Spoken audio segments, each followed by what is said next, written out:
Good afternoon, কেমন আছেন সকলে? আমি খুব ভালো আছি। Hi, my name is Kabita, welcome to my another blog.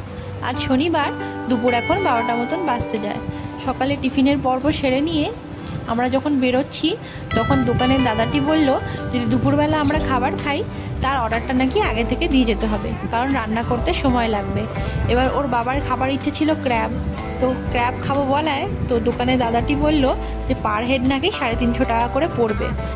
ক্র্যাবের সাইজটিও দেখলাম আহামরি কিছু বড় নয়, তাই দোকানের দাদাটি সাজেস্ট করলো তার থেকে ভালো হবে সামনেই ফিশ মার্কেটে গিয়ে যদি আমরা যা খাবো সেটা কিনে নিয়ে এসে দোকানে দিয়ে দিই, সেটা রান্না করে ওরা দিয়ে দেবে, তবে চার্জটা নেবে।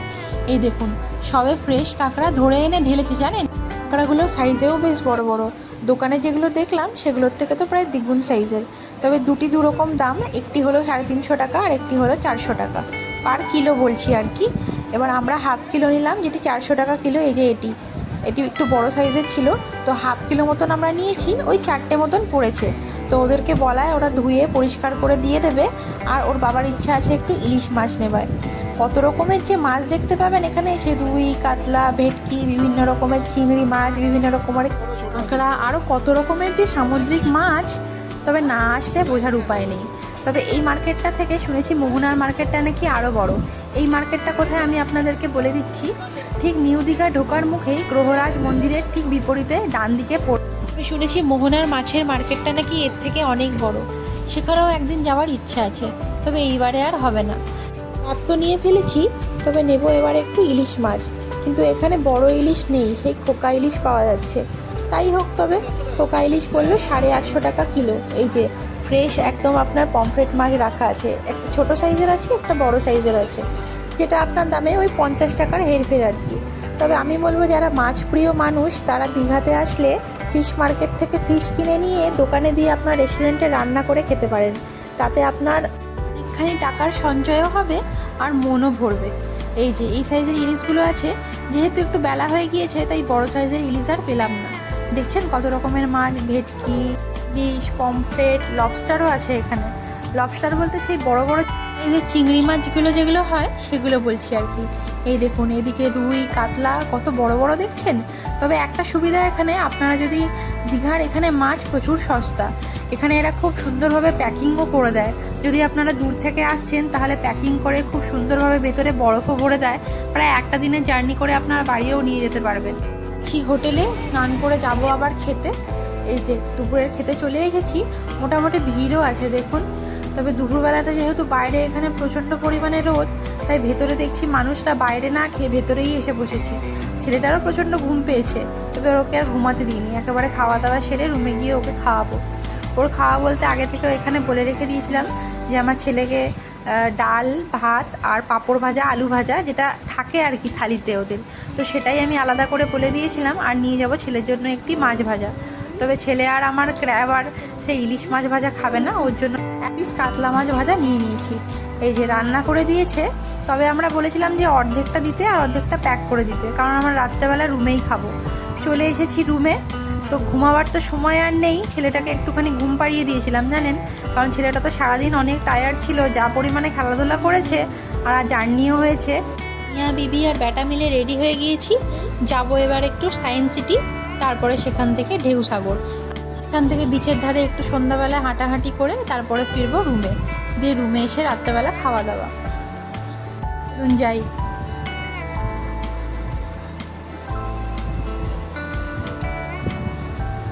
খুব একটা দূরে নয়, এই যে হোটেল থেকে বেরিয়েই আমাদের হোটেলের একদম মুখেতেই টোটো স্ট্যান্ড। তো টোটো ধরে এখান থেকে যাব আমরা হচ্ছে প্রথমে সায়েন্স সিটি। এই দেখুন, এই হোটেলটা দেখছেন, হোটেল অনন্যা। ওর বাবাকে বললাম এই হোটেলটা ট্রাই করে দেখতে, জানেন, তবে প্রি বুকিং আছে, একদম ফাঁকা নেই।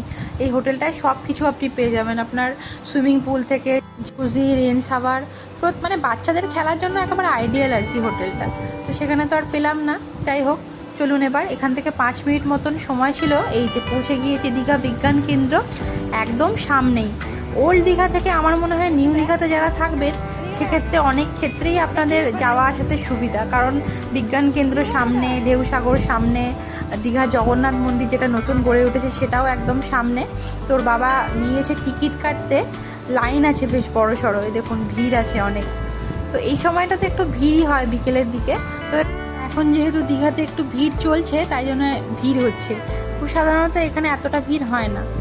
ওর বাবার টিকিট মোটামুটি কাটা হয়েই গিয়েছে বললেই চলে, একদম সামনে তো এসেই পড়েছি। চলুন যাবো এবার ভেতরে। তোর বাবাকে বললাম ছেলেটাকে একটু কোলে করে ধরতে, কারণ আমি ভিডিও করতে পারছিলাম না। এই যে চত্বরটা দেখাচ্ছি আপনাদেরকে, খুব সুন্দরভাবে সাজিয়েছে, আর এত সুন্দর ফুলগুলো ফুটেছে ভেতরে না। এই যে এটা হচ্ছে আপনাদের এন্ট্রি গেটটা, আর এন্ট্রি গেটটার বাইরেই আপনার বাচ্চাদের সায়েন্সের বিভিন্ন রকমের সোর্সের জিনিসপত্র আর কি, সায়েন্সের প্রজেক্ট থেকে শুরু করে দেখুন কত রকমের জিনিস, তো কিন্তু সবে পড়াশোনা রিলেটেড সব কিছু। যে সমস্ত বাচ্চারা পড়াশোনা করতে ভালোবাসে তারা দেখছি অনেক কিছু জিনিসপত্র তাদের শেখারও আছে এখান থেকে। চলুন যাই ভেতরে এবার, আপনাদেরকে হলটা দেখাই, দাঁড়ান। এই দেখুন হলটা, এই যে বড় সড়োই হলটা, তবে সেকশন ওয়াইজ আলাদা করা আছে। এটা হচ্ছে আপনার ফিজিক্যাল সায়েন্সের, ওপাশে আপনার লাইফ সায়েন্সের, সেদিকে যাচ্ছি পরে। ছোট ছোট বিজ্ঞানের বিভিন্ন রকমের কিভাবে কোনটা কাজ করে ছোট ছোট উপরে কোটেশন করে বোর্ড করে দেওয়া আছে, জানেন তো। বাচ্চাদের জন্য খুব আইডিয়াল জায়গা শেখার, আর বাচ্চাদের দেখছি ভিড়ও আছে ভালো। এটা হচ্ছে আপনার লিভিয়ের শ্যাডো বিহাইন্ড, মানে ভেতরে একটা আলোর মতন স্পার্ক হবে আর আপনার শ্যাডোটা পিছন দিকে থেকে যাবে। তোর বাবা দাঁড়িয়ে আছে ওখানে, চলুন আপনাদেরকে দেখাই টুকটুক করে। কিন্তু পুরো ভিডিও আমি করতে পারবো না, কারণ যেহেতু এখানে অনেক প্রজেক্ট আছে সায়েন্স রিলেটেড, তো অত বড় ভিডিও করতে গেলে প্রায় আপনার 1 ঘন্টা ছাড়িয়ে যাবে। আর এটা দেখুন দেখাচ্ছি, এটা হচ্ছে আপনার স্পার্কিং হুইল। দুটো বাটন একসাথে টিপলে মাঝে যে স্পার্কিংটা হচ্ছে সেটা কিভাবে কাজ করে ওখানে দেখুন। আমি না মোনালিসাকে দেখে না ভয় পেয়ে গেছিলাম। তো যেটা বলছিলাম, সেটা স্পার্কিং হুইলটা কিভাবে কাজ করে সেখানে কোটেশন করে সেখানে বোর্ডের ওপরে দেওয়া আছে। আমার ছেলেকেও দেখছি খুব আগ্রহ নিয়ে দেখছেন, জানেন তো, জিনিসপত্র মানে কোনটা কিভাবে কাজ করে। আমার ছেলের আবার এগুলো তো খুব আগ্রহ। আর এটা হচ্ছে আপনার টর্নেডো, দুটো বাটন দেওয়া আছে, কিভাবে টর্নেডোটা কাজ করছে, উৎপত্তিটা হচ্ছে। আর বাচ্চাগুলো দেখুন দেখছে আর হাততালি দিচ্ছে, খুব মজা নিয়ে দেখছে। আমারও ভীষণ ভালো লাগে এই ধরনের জায়গাগুলোতে আসতে। আমার সেই বিচের ধার সুইমিং পুলে ঘুরবো, তার থেকে আমার মনে হয় এই জায়গাগুলোতে আসলে অনেক কিছু শেখা যায়। আর বাচ্চাগুলোও অনেক রকমের অনেক বাচ্চারাই থাকে যারা এখানে আসলে অনেক কিছুই শেখে। তো আমি প্রত্যেকটা বাবা মাকেই বলবো যে বাচ্চাদেরকে এখানে নিয়ে আসুন। এটা হচ্ছে আপনার ফ্লোটিং বল, মেয়েটা যে হাতে লিভারটা ধরে আছে সেটাকে প্রেস করলে বলটা উপরে ফ্লোট হবে। এই যে পাইপটা দিয়ে হাওয়াটা বেরোচ্ছে সেটা দিয়ে ফ্লোট হয়। তো বাচ্চাদের মনোরঞ্জনও হচ্ছে, সাথে পড়াও হচ্ছে। কত রকমের দেখছেন দেওয়া আছে। এটা হচ্ছে প্লাজমা বল, এগুলো দিয়ে আমি সিনেমাতে দেখতাম যে ভবিষ্যৎ দেখতো, তো আজকে এটা প্রথম সামনে থেকে দেখলাম। চলুন যাই লাইফ সায়েন্সের সেকশনটাতে। তবে আমি একটা কথা বলবো যে এখানে একটা জিনিস দেখলাম যে ভিডিও করলে বারণ করছে না, এটা একটা সুবিধা আর কি। তাতে আপনাদের সাথেও আমি ভিডিওটা শেয়ার করতে পারছি, আপনারাও অনেক কিছু দেখবেন, তাই না বলুন।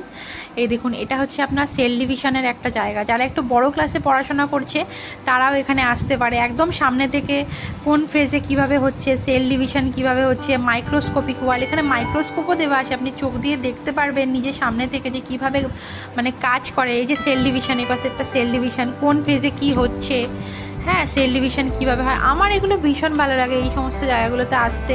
বাচ্চাদেরকে অনেক কিছু শেখানোও যায়, আর বাচ্চাদের দেখলে অনেক রকমের অ্যাক্টিভিটিও ওরা অনেক কিছু শেখে এগুলো থেকে দেখে। তো এই পাশের দিকটা হচ্ছে আপনার দেখবেন আর একটা জিনিস দেখাচ্ছি, চলুন। টকিং ডারউইন, মুখটা দেখুন, দেখে মনে হবে যেন উনি কথা বলছেন। আর এই দিকে হচ্ছে আপনার আদিম যুগের মানুষের ছোট একটা সেকশন করা আছে, যেখানে আদিম যুগের মানুষরা কিভাবে খাওয়া দাওয়া করতো, কিভাবে শিকার করতো, খুব সুন্দরভাবে সাজানো রয়েছে। বাচ্চাগুলোও দেখছি খুব আগ্রহ নিয়ে দেখছে। আর এ পাশটা হচ্ছে আপনার অ্যানিমেলিয়া কিংডম, আর সামুদ্রিক যে গাছপালাগুলো আছে সেগুলোর একটা সেকশন করা রয়েছে। তাদের বিজ্ঞানসম্মত নাম, তারা কিভাবে কাজ করে, সব কিছু সাজানো রয়েছে খুব সুন্দরভাবে। বাচ্চাদের যাতে বুঝতে কোনো অসুবিধা না হয় তাই জন্য দেখছি আবার সব জায়গায় ছোটো ছোটো মাইক্রোস্কোপও দেওয়া আছে, যাতে বাচ্চারা যে মাইক্রোস্কোপিক ওয়ার্ল্ডগুলো যেখানে এখানে সেকশনগুলো করা রয়েছে সেগুলোকেও খুব সুন্দরভাবে দেখতে পারে ওরা। আমার ছেলে খুব আগ্রহ নিয়ে দেখছে, আমারও খুব ভালো লাগছে দেখতে এগুলো।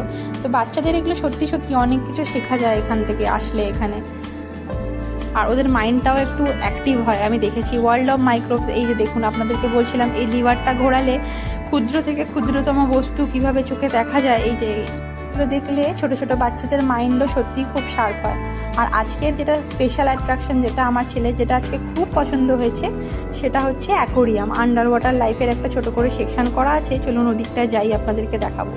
আসলে আজকে সকালে যেখানে ফিশ মার্কেটে গেছিলাম, সেগুলো তো মাছগুলো ছিল মরা।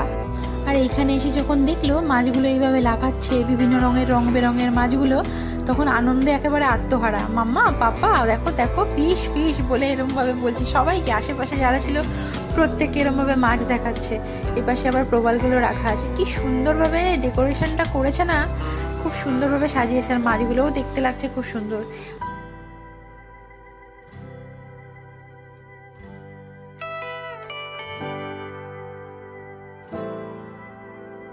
চলুন, এদিকটা মোটামুটি ঘোরা হয়ে গিয়েছে, যাবো এবার ওই দিকে। এই যে নো ইয়োর বডি, মানুষের বিভিন্ন রকমের অঙ্গ প্রত্যঙ্গ কিভাবে কোনটা কাজ করে সব এখানে দেওয়া রয়েছে। ও বোতাম টিপে টিপে আবার দেখছে, খুব আগ্রহ প্রত্যেকটা জিনিসে। ওই দিকটা শেষ হয়ে গিয়েছে, এবার এসছি এবার এ পাশটায় রিফ্লেকশন। এই সেকশনটার নাম, বিভিন্ন রকমের আয়না রেখা আছে, তাতে আপনার রিফ্লেকশানে কোনটা কীরমভাবে হচ্ছে। ওর বাবা আর ছেলে গেছে ভুলভুলাইয়ার ভেতরে, আমি বাইরে দাঁড়িয়ে দাঁড়িয়ে ভিডিওটা করছি। চোখে বড্ড লাগছে নীল আলোটা, তাই না? আর এই দেখুন ইনফিনাইট ওয়েল, একদম কাচের মতন একটা প্রতিবিম্ব সৃষ্টি করে দিয়েছে। তার মধ্যে মনে হচ্ছে যেন কত বড় কুয়াটা, কিন্তু আসলে তা নয়। একদম একটা ছোট্ট এক রকমের একটা কুয়োর মতন করা আছে। তার মধ্যে আপনার কাঁচটাকে এমনভাবে লাগানো রয়েছে, মনে হচ্ছে যেন কত বড় আপনার এই কুয়াটার হবে হয়তো গভীরতা। এটা হচ্ছে ইলিউসিভ মাস্ক। দেখুন কোটেশন দিয়ে আপনার বোর্ডের মতনও করা রয়েছে। এই যে বাবা আর ছেলে মিলে দাঁড়িয়েছে এখানে ডিজিটাল ফুটবল খেলতে। আর এইটা সব থেকে ভালো লেগেছে আমার, এইটা মোনালিসার এই অনবদ্য ছবিটিকে একদম ছোট ছোট প্রায় হাজারো ছবি দিয়ে এমন সুন্দরভাবে গড়ে তুলেছে ছবিটাকে। যে করেছে তাকে মানতে হবে, তার হাতের কাজ আছে। কারণ দেখুন মানে কোথায় কিভাবে শ্যাডো দিয়ে তৈরি করেছে ছবিটাকে। আমি এত ভালো লেগেছে না আমার জিনিসটা। ভিডিওগুলো আপনাদের সাথে তবে আমি খুব ক্ষুদ্রভাবে শেয়ার করেছি, কারণ যদি আমি প্রত্যেকটা এখানে যেভাবে বিজ্ঞানের এক একটা করে উদাহরণ দেওয়া আছে, এত সবকটা যদি আমি করতে চাই তাহলে হয়তো হাজারের মানে 1 ঘন্টা 2 ঘন্টার ভিডিও ছাড়িয়ে যাবে। এই দেখুন, এটা আপনাদেরকে একটা উদাহরণ দেখালাম। এই যে এটা একটা হুইল আছে, তার মধ্যে বিড়ালটা দেওয়া আছে। আপনি যদি কাঁচটার মধ্যে দিয়ে দেখেন বিড়ালটা দৌড়াচ্ছে। খুব সুন্দরভাবে বাচ্চাদের জন্য তৈরি করা হয়েছে। তো ঘোরা হয়ে গেছে, এবার আমরা বেরিয়ে চলে এসেছি বাইরে। পেছন দিকেও বেশ খানিকটা জায়গা নিয়ে বড় করে পার্কের মতন করা রয়েছে। আর এখানে আমাদের যে মহিয়সী নারীরা রয়েছেন তাদের ছোট ছোট পুতুল তৈরি করে এভাবে আদলে তৈরি করা হয়েছে। দাঁড়ান আপনাদেরকে একটু কাছ থেকে দেখাই।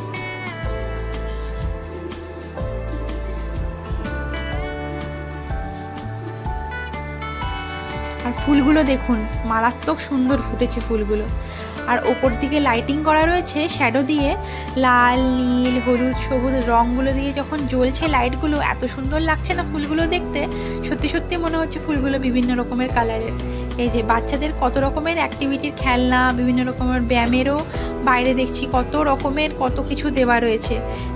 কিন্তু এত কিছু অ্যাক্টিভিটি দেওয়া রয়েছে, জানলে অবাক হবেন প্রত্যেকটা অ্যাক্টিভিটি আপনার কোনো না কোনো বিজ্ঞানসম্মত আপনার উদাহরণ দেওয়া রয়েছে। বেশ খানিকটা জায়গা নিয়ে তৈরি করেছে বাইরের দিকে পার্কটা।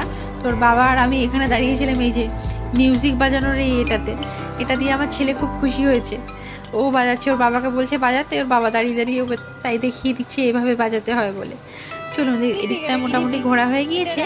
আর বেরোনোর সময় এক্সিটের দিকে আপনার ছোট করে একটা এরকম খাঁচার মতন করা রয়েছে, ছোট করে না বেশ বড় করেই। সেখানে আমরা গিনিপিগ এরকমভাবে আপনার খরগোশ আর 2-3টে রাজহাঁস, এই যে রাজহাঁস ভেতরে রাখা রয়েছে। আর ওইদিকে রয়েছে আপনাদের বদ্রি পাখি, আরও এক ধরনের পাখি, কাকাতুয়া পাখি মনে হয়। তো সেই পাখিটি রাখা রয়েছে। তবে পাখিকে আমার খাঁচায় দেখতে মোটেই ভালো লাগে না, মনে হয় খাঁচাটাকে টুক করে খুলে দিই আর পাখিগুলো সব উড়ে যাক। কারণ প্রত্যেকেরই তো স্বাধীনতা প্রিয়, আর আমার না খুব দমবন্ধ লাগে এভাবে খাঁচার মধ্যে কোনো প্রাণীকে আটকে রাখলে। চলুন, এদিকটা ঘোরা হয়ে গিয়েছে। ওখানে ছোট করে একটা রেস্টুরেন্ট মতন করা রয়েছে, সেখান থেকে নেব একটা জল দিয়ে এখান থেকে বেরিয়ে পড়বো আমরা পাশে ঢেউসাগরের উদ্দেশ্যে।